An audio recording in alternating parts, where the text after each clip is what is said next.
ओम नमो भगवते वासुदेवाय। ओम नमो भगवते वासुदेवाय। ओम नमो भगवते वासुदेवाय। सो हम लोग ये जानते हैं कि भगवद गीता को पढ़ना थोड़ा मुश्किल है, क्योंकि कलयुग के लोगों के लिए बहुत बड़ी किताब है। 18 अध्याय, 700 श्लोक। तो इसीलिए कृष्ण भगवान ने पूरी भगवद गीता का सार 4 श्लोकों में दे दिया था हमें। और कौन से श्लोक है वो? 10वां अध्याय, 8वां, 9वां, 10वां, 11वां श्लोक। तो 10वें अध्याय के 4 श्लोक हैं। इसको बोलते हैं चतुश्लोकी भागवत गीता। सो अगर आपको पूरी गीता समझ आ रही है, नहीं आ रही है, भेजे में घुस रहा है, नहीं घुस रहा है, कोई प्रॉब्लम नहीं है। आप 4 श्लोक पढ़ लो तो आपको सार पता लग जाएगा। तो इन 4 श्लोकों में 3 सब्जेक्ट्स हैं। Now you can remember this. इन 4 श्लोकों में 3 सब्जेक्ट्स हैं। तो ये 4 श्लोक हैं, मगर 3 सब्जेक्ट्स डिस्कस्ड हैं इसके अंदर। 3 टॉपिक्स डिस्कस्ड हैं इन 4 श्लोकों में। और पहला टॉपिक है संबंध ज्ञान, जो कि 10 चैप्टर 8th वर्स में डिस्कस्ड है। 10वें अध्याय का 8वां श्लोक संबंध ज्ञान बताता है। तो संबंध ज्ञान मतलब कि हमारा भगवान से क्या संबंध है, नहीं हम कौन है, कृष्ण कौन है, हमारा क्या संबंध है। और फिर दूसरा टॉपिक है अभिधेय। अभिधेय, अभिधेय मतलब क्या होता है, किसी को पता है? अभिधेय मतलब क्या, मतलब क्या लिख रहे हो? संबंध ज्ञान मिस हो गया क्या कुछ? संबंध ज्ञान, संबंध ज्ञान 10 चैप्टर 8th वर्स। फिर दूसरा टॉपिक है अभिधेय। अभिधेय मतलब ध्येय। ध्येय मतलब समझते हो कि आपका ध्येय क्या है? सो अभिधेय, अभिधेय मतलब कि प्रोसेस, की वो संबंध ज्ञान कैसे हम दोबारा से जोड़ें, कैसे स्मरण आए वो संबंध ज्ञान। अभी भूल गए ना भगवान से संबंध अपना, उसको अभिधेय कहते हैं। वो 10 चैप्टर 9th वर्स में एक्सप्लेन्ड है। 10.9 में अभिधेय टॉपिक। और तीसरा टॉपिक है प्रयोजन। प्रयोजन मतलब है लक्ष्य, गोल, प्रयोजन। सो गोल, योजन। योजन पता है, योजन पता है क्या होता है? हाँ, योजन डिस्टेंस होती है, जैसे किलोमीटर होता है इंग्लिश में, ऐसे संस्कृत होता है डिस्टेंस, योजन। और प्रयोजन मतलब होता है कि कितनी दूर जाना है, लक्ष्य क्या है, नहीं योजन डिस्टेंस, प्रयोजन गोल। सो प्रयोजन क्या है वो 10 चैप्टर 10th वर्स में एक्सप्लेन्ड है। 3 टॉपिक्स 4 श्लोक। 10 चैप्टर 10th वर्स, ओ सॉरी, हाँ 10 चैप्टर 10th and 11th दोनों प्रयोजन के लिए, दोनों प्रयोजन के लिए। सो 4 श्लोक 3 टॉपिक्स, क्लियर हो गया। सो 10 चैप्टर 8th वर्स संबंध के लिए, 10 चैप्टर 9th वर्स अभिधेय के लिए कि वो संबंध ज्ञान कैसे हम पुनः स्थापित करें, कैसे रिमेम्बर करें संबंध। और प्रयोजन मतलब कि उस संबंध ज्ञान को स्थापित करने के बाद हमें क्या मिलेगा, क्यों स्थापित करें, गोल क्या है, लक्ष्य क्या है। तो 10 chapter 10th and 11th verse प्रयोजन। सो ये तो चतुश्लोकी भागवत गीता है। मगर अब प्रॉब्लम ये है कि हम लोग बहुत आलसी हैं। 4 श्लोक पढ़ना भी बहुत मुश्किल है, नहीं नानी मरती है। सो भगवान ने कहा चलो भैया ये लोग अब आलसी हैं। तो भगवान का स्वभाव ये कि भगवान कभी भी किसी को निग्लेक्ट नहीं करते। शास्त्रों में लिखा है कि गुरु को कभी भी अपने शिष्य पे क्रोध नहीं करना चाहिए। मोस्टली अगर बिल्कुल ही जरूरत है तब ठीक है, अदरवाइज कभी क्रोध नहीं करना चाहिए। भागवत लिख रही है, ऋषभ देव जी कह रहे हैं कि अगर कोई शिष्य या कोई जूनियर 1000 बार भी गलती करे उस पर क्रोध नहीं करना चाहिए, क्योंकि क्रोध करने वाला मूर्ख होता है। क्योंकि क्रोध करने से आपको सिखा नहीं सकते किसी को, नहीं आप उसको हरा जरूर सकते हो, दबा जरूर सकते हो, मगर सिखा नहीं सकते। सो ये धर्म है। धर्म में शिक्षा ये है कि अगर 1000 बार गलती हो जाए क्रोध मत करो, सिखाने की कोशिश करो बार बार, कोई प्रॉब्लम नहीं है, सिखाओ और टॉलरेट करो, सहन करो। वरना जो गलती करने वाले में और आप में क्या फर्क हो गया? कोई फर्क नहीं है। नहीं, वो तो है ही पागल और आप क्रोधी हो। राम मिलाए जोड़ी एक अंधा एक कोड़ी, तो कोई कुछ नहीं सीखेगा, वो तो है ही बाप, आप उसके सवा बाप हो। सो जो गुरु है, जो सीनियर है, उसमें गुण होने चाहिए, तभी तो जूनियर सीखेगा। यस, इनमें एक गुण है, इनमें सहन शक्ति का गुण है, इनमें क्षमाशीलता का गुण है, इनमें धैर्य है, तब वो इम्प्रेस होगा आपसे और तब वो सीखेगा। सो भगवान में स्वभाव ऐसा ही है। नहीं, भगवान बार बार हर जन्म में माफ करते रहते हैं। भगवान क्रोध करते हैं? नहीं करते। हम कितनी सारी गलतियां कर रहे हैं भगवान के परिप्रेक्ष्य में, तो हम हर सेकंड गलती कर रहे हैं, नहीं कर रहे हैं? एक गलती आप सीधे बैठे ही नहीं, देखो टेढ़े बैठे, ये गलत है, ऐसे नहीं बैठना चाहिए, सीधे बैठना चाहिए। अब गलती मैं डांट सकता हूँ, बकवास, झुके बैठे हो, नॉनसेंस हो तुम लोग। मगर अब ऐसे करते रहे तो 1000 गलतियां निकाल दूं मैं आपके अंदर। नहीं, 1000 गलतियां निकाल सकता हूं। इसलिए कृष्णा क्या करते हैं? कृष्णा गलतियां देखते ही नहीं, क्योंकि देखने चलोगे तो 1000 दिखाई दे जाएंगी। देखते हैं, मगर देखते हुए भी अनदेखा कर देते हैं। ये भगवान का स्वभाव है। और गुणों को देखते हैं भक्तों के। नहीं, हमारा स्वभाव है कि हम गुणों को देखते हुए भी अनदेखा कर देते हैं, क्योंकि हम द्वेषी है ना, और दोष को देखते रहते हैं। ये हमारा स्वभाव है। सो हम भगवान से सीखते हैं ये। सो कृष्ण ने सोचा चलो भाई ठीक है, अब 4 श्लोक भी नहीं पढ़ सकते, आलसी हैं, तो क्या करें? तो भगवान ने गीता को 3 श्लोकों में कंप्रेस कर दिया। चलो 3 ही पढ़ लो, काफी है। उसको कहते हैं त्रिश्लोकी भगवत गीता। सुना है त्रिश्लोकी भगवत गीता? कौन से श्लोक है, कोई बता सकता है?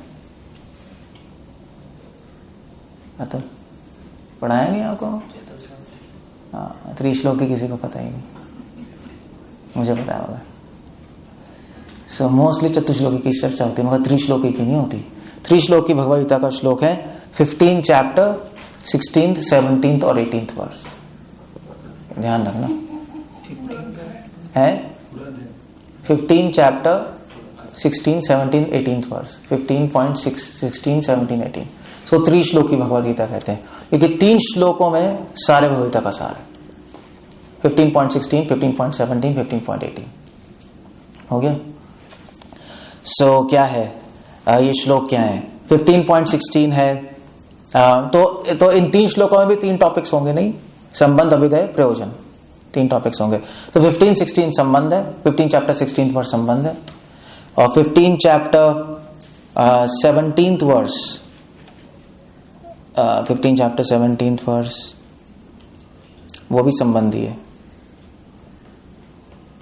और 15 चैप्टर 18th वर्स वो अभिधेय और प्रयोजन है। या यूं कर लो, 15 चैप्टर 16th वर्स संबंध है, 15 चैप्टर 17th वर्स अभिधेय है, और 15 चैप्टर 18th वर्स प्रयोजन है। हाँ, एक संबंध, अभिधेय, प्रयोजन। ओके, श्लोक क्या है? Let's see. सो पहला श्लोक है द्वा इमाओ पुरुषौ लोके। आता है किसी को? 15 चैप्टर 16th वर्स। हाँ, क्षरः सर्वाणि भूतानि कूटस्थो उच्यते। गुड। और किसी को आता है? सब बड़े बड़े बच्चे से हार गए। क्या है? क्या कर रहे हो आप लोग? इसको डांटते क्यों? आपको इसको डांटना चाहिए। नहीं आता आप लोगों को? That's bad. ये श्लोक तो मतलब जबान पे होना चाहिए आपके। ये श्लोक भूल नहीं सकते कभी, क्योंकि अगर आप मायावादी के पास जाओगे तो ये श्लोक कोट करोगे उसको हराने के लिए। यही श्लोक है हराने के लिए। और चर्चा हो जाए आत्मा परमात्मा एक है। और अगर आप इस साइंटिस्ट के पास जाओगे तो भी ये श्लोक बोलोगे, क्योंकि इसमें साइंस है। सो क्या कह रहे हैं भगवान? द्वाव इमाओ पुरुषौ लोके। सो भगवान कह रहे हैं द्वाव मतलब 2, इमाऊ मतलब इस संसार में, इमाऊ इस संसार में क्या है? पुरुषौ लोके, 2 तरह के पुरुष हैं। लोके, लोके मतलब लोक में, पुरुषौ मतलब दो तरह के इस संसार में पुरुष हैं। तो दो तरह के पुरुष कौन है? वो कौन है पुरुष दो तरह के? सो भगवान कह रहे कौन है? क्षरा च अक्षरा एव च, एक अक्षर है और एक क्षर है। दो तरह के लोग हैं संसार में। मतलब आप लोगों को कई कैटेगरीज में डिवाइड कर सकते हो, नहीं? या तो आपका कितने तरह के लोग हैं, ठीक है, एक दिल्ली वाले, एक बिहारी है, एक पंजाबी है, ऐसा कर, चाइनीज, अमेरिकन। या आप डिवाइड कर सकते हो कि कुछ लोग एजुकेटेड हैं, कुछ लोग अनएजुकेटेड हैं, है नहीं? अब डिपेंड करता है कैसे डिवाइड कर रहे हो। डिवाइड कर सकते हो, कुछ लोग भक्त हैं, कुछ लोग अभक्त हैं। भगवान की डिवीजन अलग है। भगवान कह रहे हैं वो सब सही है, मगर मेरे हिसाब से संसार को डिवाइड करोगे दो पार्ट में, तो कुछ लोग, मैक्सिमम लोग क्षर हैं, कुछ लोग अक्षर हैं। तो जो लोग क्षर हैं, क्षर मतलब होता है, क्षर मतलब पता है क्या होता है? क्षर मतलब होता है जो कि ब्रेक हो जाए, टूट जाए, जो कि टूटने वाली चीज होती है उसे क्षर कहते हैं। जैसे शीशा, शीशे को क्षर कहते हैं, टूट सकता है ना। स्टील को नहीं कहते क्षर, स्टील टूट नहीं सकता, आप कितनी मार लो नहीं टूटेगा। समझ गए? नहीं समझ गए? क्षर। सो कुछ लोग हैं जो टूट जाते हैं, कुछ लोग हैं जो नहीं टूटते। अब इसका मतलब क्या है? सो प्रभुपाद लिख रहे हैं फैलिएबल, इनफैलिएबल। मैक्सिमम लोग इस संसार में 99% लोग टूट जाते हैं। किसके टूट जाते हैं? माया की शक्ति के सामने टूट जाते हैं। जब माया का वेग आता है, प्रवाह आता है, तो उनका संकल्प टूट जाता है। संकल्प समझते हो ना? वो सकम कर जाते हैं उस चीज को। जब क्रोध, काम, लोभ आएगा तो वो उसमें बह जाएंगे, टूट जाएंगे, वो खड़े नहीं हो पाएंगे उसके अगेंस्ट।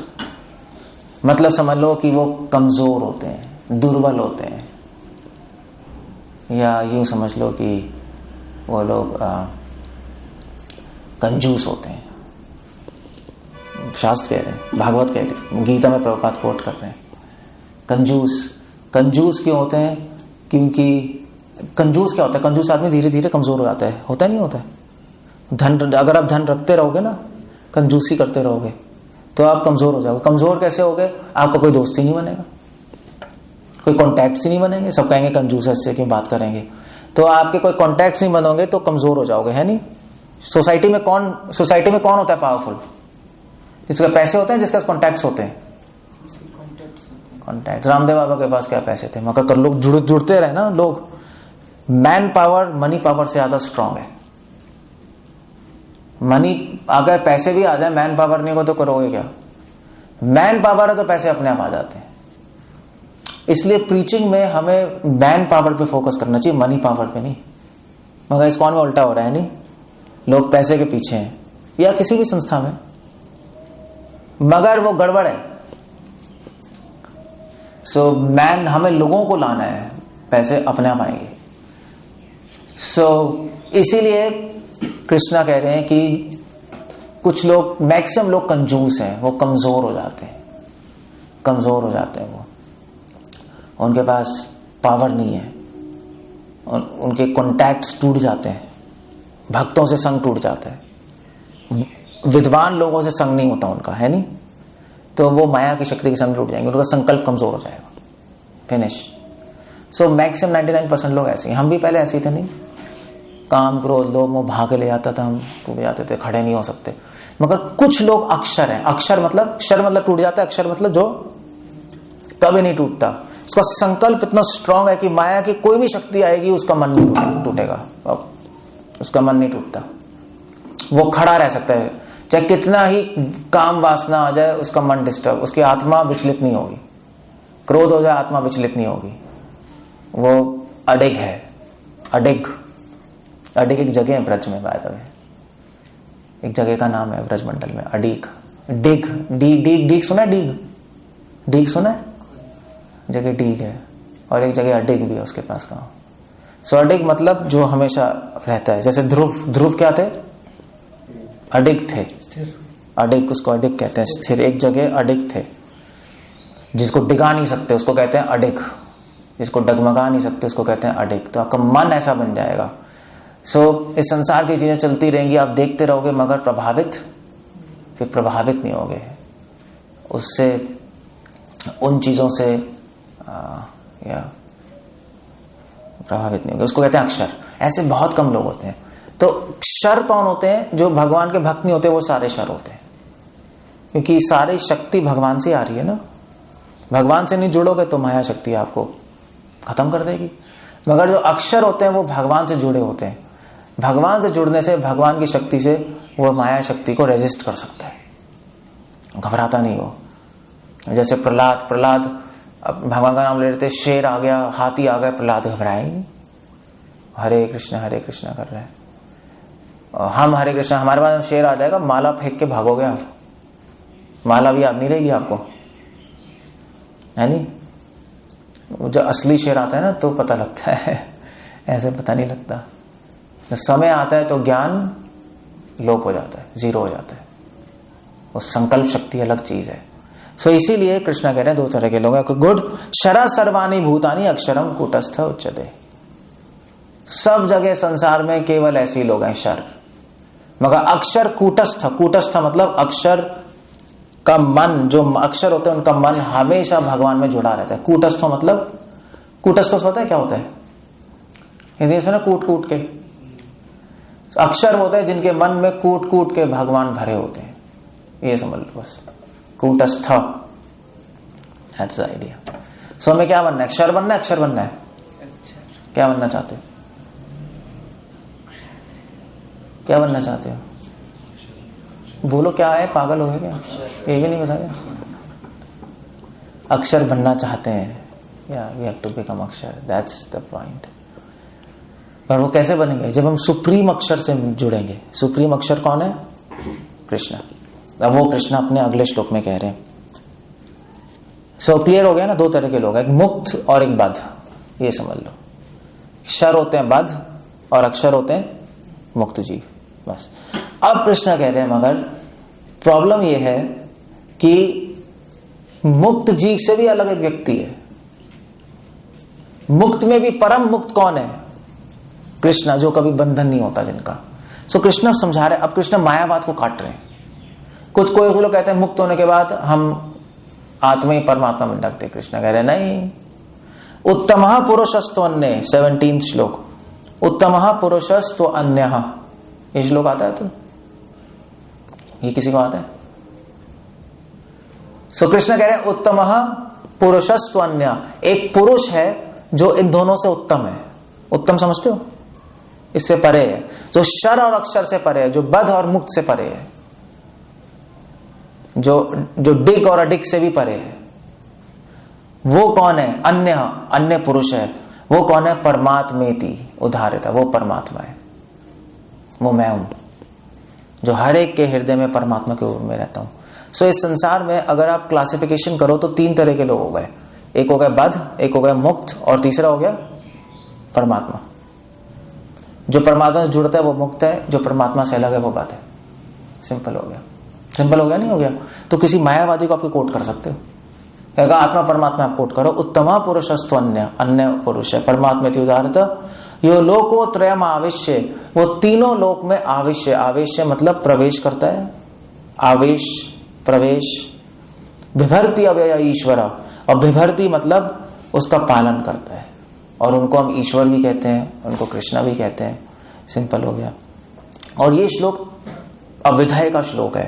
प्रोसेस क्या है? ईश्वर शब्द भगवान क्यों कह रहे हैं श्लोक में? ईश्वर का मतलब क्या कोई बता सकता है? क्या मतलब होता है ईश्वर का? कंट्रोलर। हाँ, कैसे आया? ठीक है, कंट्रोलर। ईश्वर का मतलब कंट्रोलर होता है। कैसे आया ईश्वर शब्द से? ईश्वरा,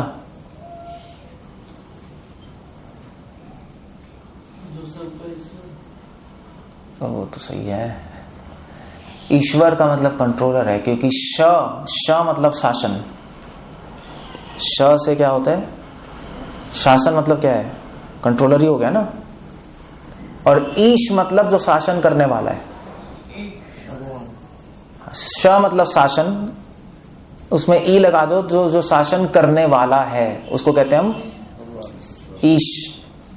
और ईश्वरः जो शासन करने वालों में टॉप मोस्ट है, ईश्वर।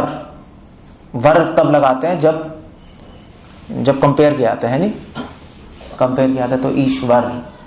तो ईश्वर वो है जो शासन करने वाला है। या जो शासन करने वालों पे भी शासन करता है, उस शासन करने वालों को भी वरण कर लेता है, ईश्वर। तो ब्रह्मा जी, शिव जी, दुर्गा जी, ये सब शासन करता है ना, इनके भी शासन करता कृष्ण, उसको कहते हैं ईश्वर। तो इसलिए कृष्ण कह रहे हैं ईश्वर तो शासन करता है। तो हमारा प्रोसेस क्या है, भक्ति का तरीका क्या है, भक्ति का अभिधेय क्या है? भक्ति का अभिधेय है कि भगवान के शासन को मानना। भक्ति मतलब भगवान के शासन को मानना। भगवान के शासन को मानने से हमारा संबंध ज्ञान द्वारा स्थापित हो जाएगा। सिंपल हो गया, है नहीं? अब जिसकी बात मानोगे उससे संबंध हो जाएगा आपका। होता ही नहीं होता है? मम्मी पापा की बात मानते हैं तो उनसे आसक्ति हो जाती है, टीचर की बात मानते हैं तो उनसे संबंध बन जाता है, हस्बैंड वाइफ की बात मानता है, वाइफ हस्बैंड की बात मानती है, उनमें संबंध हो जाता है। अब नहीं मानोगे बात तो फिर संबंध टूट जाता है। सो भगवान की बात मानना, भगवान के शासन में रहना, उससे संबंध दोबारा स्थापित हो जाता है। इसलिए श्लोक अभिधेय। समझ रहे हो? कोई समझ रहा है क्या? कंफ्यूजन है कुछ? इसको कोई कंफ्यूजन है या नहीं? क्लियर है नहीं क्लियर है? सो अगर कोई पूछे भक्ति क्या है तो उसका एक एंगल, एक परिभाषा है भगवान के शासन में रहना, वो भक्ति है। ईश्वर के शासन में रहना, ये ईश्वर का शासन स्वीकार करना, उसको भक्ति कहते हैं। भगवान जो कहेंगे हम मानते रहेंगे, बस फिनिश हो गया, फिनिश, दैट्स ऑल। इसको कहते हैं भक्ति। भक्तों, वैष्णव जो कह रहे हैं हम उनकी बात मानते हैं, क्योंकि वैष्णव वही कहते हैं जो भगवान कहते हैं। वो वैष्णव ही क्या जो भगवान से अलग कुछ बोले, वो तो ढोंगी है। सो भगवान और भगवान के भक्तों की बात मानना, बस वो ही भक्ति है। इसीलिए शुरू में हम कहते हैं सेवा करो, है नहीं? इसीलिए कहते हैं ना मंदिर में आते हैं, क्योंकि अभी हमारी आदत नहीं है बात मानने की। जैसे जब बड़े होते हैं ना, बात मानना बंद कर देते हैं हम।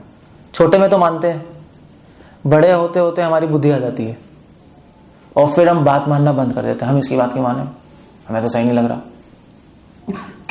लॉजिक चलाते हैं नहीं? सो हमारा लॉजिक क्या, छोटा सा लॉजिक है, और उसे सोच साच के हम लॉजिक चला के हम बात नहीं मानते। इसीलिए शास्त्र में कहा है कि गुरु लो, गुरु की बात माननी पड़ेगी। आप वैष्णव सेवा करो, वैष्णवों की बात मानो, तो उससे क्या होगा, उससे धीरे धीरे बात मानने की आदत पड़ जाएगी आपको। समझ रहे हो क्या लॉजिक है? भाई भगवान की बात मानने के लिए पहले बात मानने की आदत तो होनी चाहिए। अगर किसी में ये हैबिट है हर चीज को रिवोल्ट कर दे, मैं नहीं मान रहा, मैं नहीं मान रहा, मैं नहीं मान रहा, तो भगवान के पास आएगा, भगवान की बात भी कहेगा मैं नहीं मानूंगा, कुतर्क लगाकर। इसलिए शुरू में बोलते हैं, जब पहला 1-2 साल बोलते हैं सेवा करो, बात मानो वैष्णवों की, चाहे तुम्हें गलत भी लग रहा हो फिर भी मान लो,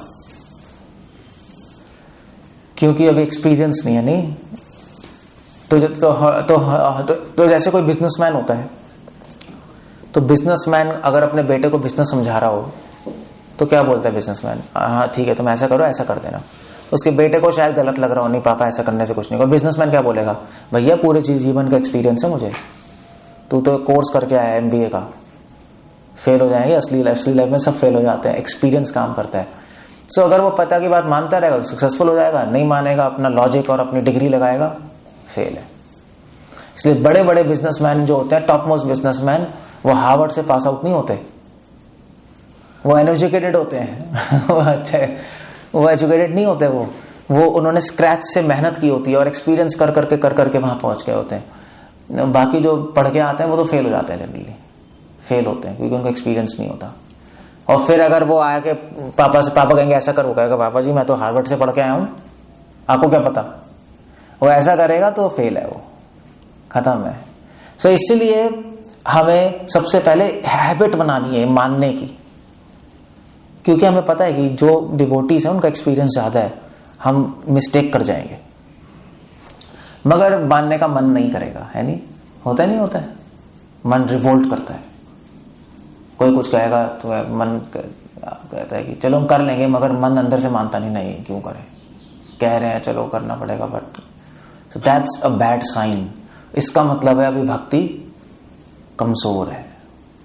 एक अच्छा भक्त वैष्णवों के आदेश को अपना सौभाग्य मानता है कि ऐसे इन्होंने मुझे कुछ बोला है, मेरा सौभाग्य है कि मुझे सेवा करने का मौका मिल रहा है। भगवान के आदेशों को अपने सर पे रखता है, उसको अच्छा लगता है आदेश मानने में, बल्कि स्वतंत्र रहने में बुरा लगता है, परतंत्र रहने में अच्छा लगता है। तो जितना आप भक्तों की बात मान रहे हो, उनकी सेवा कर रहे हो, इसका मतलब उतना भक्ति बढ़ रहे हो। अगर आप अकेले रह के भी अगर आप कुछ करते जा रहे हो, अब भक्तों के अंडर नहीं हो, इसका मतलब आपकी भक्ति अभी ज्यादा तीव्र नहीं है। क्योंकि आप गोलोक जाओगे, क्या करोगे, क्या करोगे वहां? अपना एजेंडा बनाओगे। गोलोक जाके तो बात माननी पड़ेगी आपको। कृष्णा भी गाएंगे, ललिता सखी भी गाएगी, विशाखा सखी कुछ कहेगी, आदत बुलाएंगे तभी जाएंगे। वहां जाके कहोगे मैं तो नहीं मान रहा, मैं तो अकेले रहूंगा। ठीक है, वापस जाओ। जिनको अकेले रहने का शौक है उनके लिए संसार है, समझे? उन्हीं के लिए संसार है।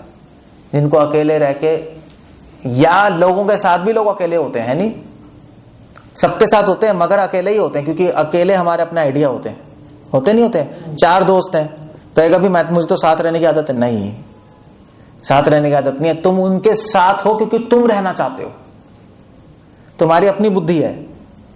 अगर तुम्हें अच्छा नहीं लगेगा तुम छोड़ दोगे। तो सबके साथ रहते हुए भी हर आदमी अकेले है। जो अकेले रहना चाहता है उसको संसार में भेजा जाता है। भगवान कहते हैं मेरे साथ नहीं रह सकते, मेरे भक्तों के साथ नहीं रह सकते। रहो भाई।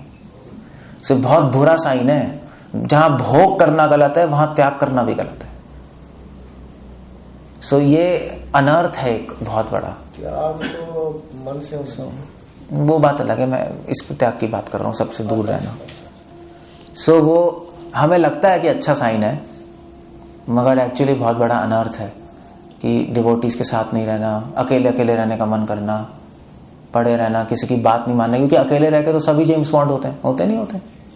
अकेले तो सभी अच्छे होते हैं, तो साथ में आके पता लगता है कि क्या गंदगी है। होता ही नहीं होता है? आप देखो जो पहले घर में होते हैं, जैसे आप लोग घर में थे, पहले भक्ति कर रहे थे, सब अच्छा था, मगर साथ में आओगे तब दो चूड़ी साथ में होती है तो खनकती है। जब फिर पता लगेगा, फिर दीन रहना पड़ेगा, कोई कुछ बोलेगा तो सहन करना पड़ेगा, तब अनर्थ आएंगे बाहर। इसलिए शास्त्रों में लिखा है जो वैष्णव संग नहीं करता, जो अकेले रहता है, जो प्रचार नहीं करता, उसको कभी भी अपने अनर्थ नहीं पता लग सकते, कभी नहीं पता लग सकते, इम्पॉसिबल है। इसलिए जो घर में रहते हैं वो हमेशा क्या कहते हैं उसको, क्या कहते हैं, जो घर में रहते हैं वो ढाक के 3 बात सुना है? ढाक के 3 बात नहीं, कुत्ते की पूंछ सुना है? वो कभी सीधी नहीं होती, वो वैसे ही रहते हैं, क्योंकि वो अकेले है ना। घर में तो वो बॉस है, कोई कुछ कहने वाला भी नहीं है उसको, उसकी वाइफ उसके अंडर है, वो डांट के भगा देगा, लड़ाई कर लेंगे, कोई कुछ कहने वाला नहीं है, उसको कभी नहीं पता लग सकता उसमें क्या गलतियां हैं, क्योंकि पास आके फिर गलतियां पता लगती है, फिर अनर्थ आते हैं। और इस्कॉन मूवमेंट में ऐसे ही होता है, शुरू में सब बहुत अच्छे होते हैं, सब हरिश्चंद्र की औलाद होते हैं, मगर साथ में आते हैं तब पता लगता है, तब सारे अनर्थ आ जाते हैं। वो दीन नहीं होता, उसको कुछ कहे उसको बुरा लगता है, भक्तों का संग करने का जो अच्छा नहीं लगता, भक्तों का संग करने का, तो अकेले अकेले पड़े रहते हैं। ये तो अनर्थ है। आपको अच्छा नहीं लग रहा, आप भक्तों के साथ नहीं रह रहे, तो आप, ये आपका अनर्थ है, आप में प्रॉब्लम है, उनमें प्रॉब्लम नहीं है, और आप में है कि आप उनका एडजस्ट नहीं कर पा रहे, उनकी सेवा नहीं कर पा रहे, तभी तो अलग हो गए। और फिर मतलब मैं इसलिए बता रहा हूँ क्योंकि जब मैंने भी ज्वाइन किया था मेरे साथ भी ऐसा हो रहा था, इसलिए बता रहा हूँ। सबके साथ ऐसा होता है, जब आते हैं नए नए तो फिर अकेले बैठे होते तो सब सही चलता है, जब साथ में आते हैं तब काम वासना आती है। नहीं, 1000 लोग हैं, स्त्रियां हैं, फीमेल्स हैं, घर में तो अभी कमरे में बंद हो जाओ, कोई प्रॉब्लम नहीं है, यहाँ तो सबके साथ हो, फिर काम वासना आएगी, फिर द्वेष आएगा, फिर क्रोध आएगा। अपने जूनियर्स पे क्रोध करोगे, अपने सीनियर से द्वेष करोगे, वो सब चीजें चालू हो जाएंगी, तब आपको पता लगेगा भैया ये तो बहुत गंदगी थी, मैं तो अकेले बैठ के सोच रहा था कि बहुत ही सब कुछ अच्छा है। ऐसा नहीं होता। इसलिए कृष्णा कह रहे हैं ईश्वर, that word is very important, सबसे इंपॉर्टेंट। इसलिए शास्त्रों में बार बार शब्द ईश्वर इस्तेमाल किया गया है, नहीं ज्यादा ईश्वर इस्तेमाल किया है ना, भगवान भी कम किया है, परमात्मा भी कम किया है। हमेशा ईश्वर कहते हैं, या महेश्वर कहते हैं, या परमेश्वर कहते हैं, कहते नहीं कहते, या रामेश्वर कहते हैं, हमेशा ईश्वर ही है। या शिव जी के लिए भी ईश्वर आता है, नहीं, गोपेश्वर, नंदीश्वर, ईश्वर ईश्वर है हर जगह, क्योंकि ये वर्ड घुसना चाहिए आपके अंदर। मन करना चाहिए कि मैं डिवोटीज के साथ रहूं, उनके अंडर रहूं, उनकी बात मानूं, उनकी सेवा करूं, अच्छा लगना चाहिए भक्तों में रहने में। That's the idea. अगर आपको अच्छा नहीं लग रहा, प्रॉब्लम है, बहुत बड़ी प्रॉब्लम है। मुझे भी अच्छा नहीं लगता शुरू में, जब मैं पहले आया था इस्कॉन तो मुझे नहीं अच्छा लगता था। फिर मगर मुझे धीरे धीरे पता लगा कि एक्चुअली ये तो अहंकार है, अहंकार की वजह से मैं लोगों के साथ नहीं रहना चाहता। I don't like devotees. What's the point of that? I don't like devotees. ये क्या पॉइंट है? अगर आपको भक्त अच्छे नहीं लग रहे तो भगवान भी अच्छे लगेंगे। अगर भक्त अच्छे नहीं लग रहे तो आप भगवान की नजरों में अच्छे नहीं होंगे। भगवान कहेंगे तो इसको मेरे भक्त अच्छे नहीं लग रहे तो मेरे को तो वो अच्छा नहीं लग रहा, I lost. So you have to be with devotees. इसलिए ये अभिधेय श्लोक है, समझे? ये अभिधेय का श्लोक है। और तीसरा श्लोक है प्रयोजन। अब कृष्ण कह रहे हैं यस्मात् शरम अतीतो अहम अक्षराद अपि च उत्तम। सो ऐसे भक्ति करने से क्या मिलेगा?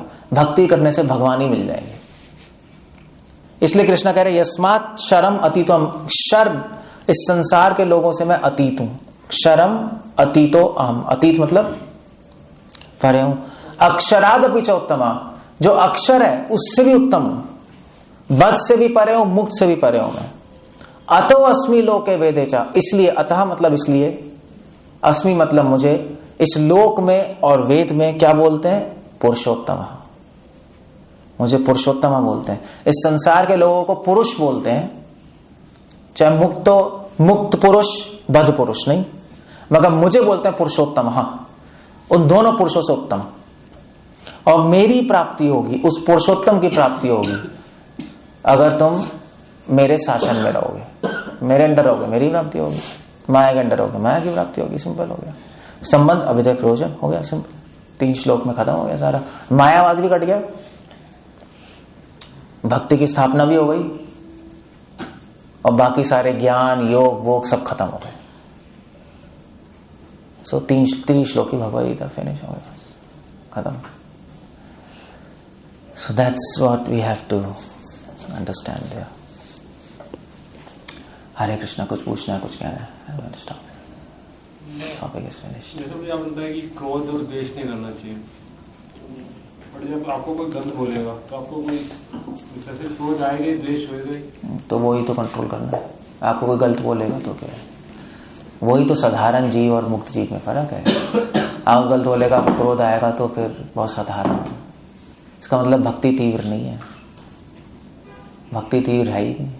जिसमें भक्ति होती है उसको ना क्रोध का ना द्वेष का प्रभाव, कोई प्रभाव नहीं होता। उसका मन शांत रहता है, उसके मन में ये लहरें नहीं आती माया की। भक्ति तीव्र कैसे? मतलब भक्ति तीव्र होगी प्रैक्टिस करने से। भक्ति तीव्र होगी अपना को याद दिलाने से बार बार कि यस मैं आत्मा हूं। ये क्रोध तो मन में आ रहा है, द्वेष में आ रहा है, मुझे इससे प्रभावित नहीं होना है। नहीं, अब मुझ में आत्मा में वही गुण है जो भगवान में है। सो आप उस टाइम कृष्ण का स्मरण करो, राम का स्मरण करो। कृष्ण कैसे हैं? वो भी कौन सा क्रोध करते थे? वो सबकी मदद ही करते हैं ना। कहाँ क्रोध कर रहे हैं? हमारे हृदय में बैठे हैं, कहाँ क्रोध कर रहे हैं? कभी डांटा है उन्होंने? आप 1000 गलतियां कर रहे हो, 1000 कूड़े काम कर रहे हो, कभी नहीं डांटा। सब भगवान का स्मरण करो कि देखो हमारे स्वामी ऐसे हैं तो हम क्यों ऐसे बने? हमारे सेवक लाइक फादर लाइक सन। सो याद कराना पड़ेगा अपने आप को। ट्रेनिंग है ये, ट्रेनिंग। आपको ये पॉइंट याद रखना पड़ेगा। अगर सिर्फ माला ही करते रहोगे, ध्यान नहीं रखोगे तो फिर नहीं होगा। माला भी इसलिए कर रहे हैं कि हमें ध्यान रहे ये सब। अगर माला करके भूल ही गए तो फायदा क्या माला करने का? क्यों घुमा रहे हैं हम? सिर्फ प्रैक्टिस करनी पड़ती। प्रैक्टिस करते करते करते करते ट्रेंड हो जाओगे। बस ये चीज ध्यान रखनी, ये श्लोक ध्यान रखने 3, आपको समझ आ जाएगा। Yes I should be like Krishna, his quality should be there in you. Ram ने कभी क्रोध किया अपने अनुयायियों पे? हाँ, असुरों पे जरूर क्रोध किया। राम का नाम ही है धीर प्रशांत। धीर है, प्रशांत है, very grave, very mature personality. So बस उनके बारे में स्मरण करो, आप हो गया काम। तो अगर क्रोध और द्वेष आ रहा है इसका मतलब भगवान को भूल चुके हो, है नहीं? वो पर्सनालिटी भूल गए आप, वो अपना आइडियल भूल गए हो आप। आइडियल है ना वो हमारे भगवान, आप अपने आइडियल को ही भूल गए। तभी इसमें पढ़े। अगर आपको अपना आइडियल याद है, अपना हीरो याद है, तो कैसे होगा? कुछ भी नहीं होगा, है नहीं? अगर आप लड़ाई करने जाओ, आपको जोश चाहिए, तो किसके बारे में ध्यान करोगे? अमिताभ बच्चन का। बच्चे लड़ाई करते नहीं करते हैं कि अमिताभ बच्चन का ध्यान करते हैं तो डिशम डिशम चालू हो जाते हैं, उनको याद आता है ना अमिताभ बच्चन, हाँ मैं ऐसा हूं। राम का ध्यान करोगे तो 1 सेकंड में मन शांत हो जाएगा। राम है ही ऐसे, थे ही ऐसे। सो इसका मतलब है या तो भगवान के बारे में पढ़ नहीं रहे, पता ही नहीं है आपको, भगवान के गुण नहीं पता, भगवान का स्मरण नहीं हो रहा, दिमाग खाली है। सुबह उल्टा करो इसका, उल्टा। भगवान को अपने मन में भरो, इसी तरह उनके बारे में जानने की कोशिश करो, धीरे धीरे उनके गुण आ जाएंगे।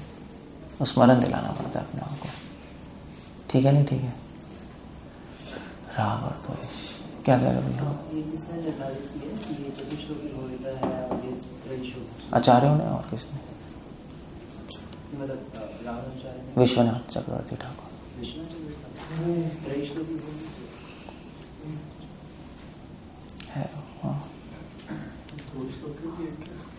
है दो श्लोकी भगवद्गीता, एक श्लोकी है तो मैंने नहीं सुना। वैसे एक श्लोकी भगवत गीता भी है, 15 चैप्टर 20th वर्स। देखना क्या है, देखो क्या है 15-20 कौन सा है? तो जल्दी बताओ।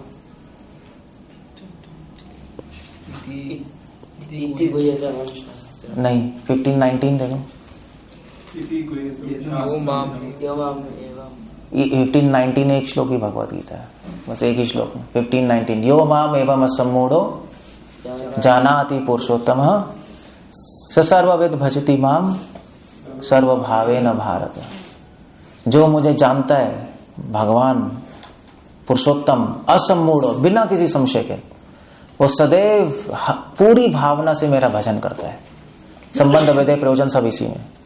ये एक श्लोक की भगवद गीता है, सब कुछ है। ये एक श्लोक पढ़ना है, वो समझ गया तो समझ गया। एक श्लोक की भगवद गीता, सब कुछ ही है। यो माम एवं असम्मूढ़ो, संबंध, जानाति पुरुषोत्तम, ओके, संबंध हो गया। सर्व सर्व सर्व क्या है? सर्वविद भजति माम, अविदय, सर्व भावेन भारत, प्रयोजन प्रेम, हो गया। एक श्लोक में तीनों topics. So that's about Gita. Okay, कुछ कहना है अदरवाइज पूछना है किसी को? और ये संबंध कैसे, क्योंकि इसमें हमारे बारे में तो नहीं। यो माम एवं असम्मूढ़ो, जो मुझे जानता है बिना संशय के, हमारे बारे में तो है, हम संशय रहे तो क्या जानते हैं ना, है नहीं? Okay, so please remember this versus. याद करना, कल पूछूंगा मैं त्रिश्लोकी भगवद गीता, और याद करके आना। याद नहीं करोगे तो लेक्चर ऐसे ही होता है, बस कहानियां चलती हैं। You have to quote verses. Actually जितने भी लोग लेक्चर देते हैं, अगर आप श्लोक नहीं बोलोगे तो आपकी कहानी चलेगी। आप जो भगवान बोल रहे हैं वो नहीं बोल रहे होगे आप, ठीक है? शुरू में ऐसा नहीं होता, बट कोशिश करनी चाहिए कि हमें श्लोक याद हो और उसके अकॉर्डिंग बोलते रहे, क्योंकि हमें भगवान का मैसेज देना है ना, आगे अपना मैसेज थोड़ा ना देना है। सो इसलिए ये याद करना आप लोग। And then tomorrow I will ask you, फिर कल हम और डिस्कस करें।